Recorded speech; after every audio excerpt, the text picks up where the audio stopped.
নাই আমাকে ধারে। পরে এই ওরা আরেকবার মারছে, তারপরও একবার মারছে। এই আমি আমার ছেলেকে নিয়ে যাইয়া এই মারামারি নেই এই ক্যাসেলের ভিতরে। দাঁড়ান দাঁড়ান, আমি শুনি না, তখন তার সাথে আমার কোনো মিল হয় নাই।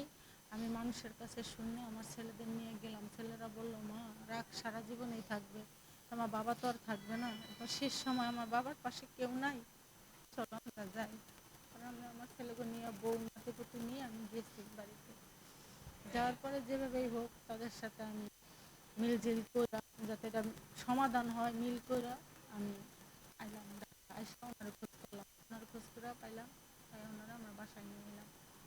নিয়ে আসার পর থেকে ওনারা আরও বেশি গাড়াই গেল, যে আমাদের সাথে এখন মিলে গেছে, আরও বেশি গাড়াই গেল। তারপর আরও একবার উনি বাড়িতে গেছে, যে তোমরা আমার কিছু টাকা হলেও দাও, আমার আমি চলার মতো, এখন তো আর আমি চলতে পারতেছি না, এখন আমার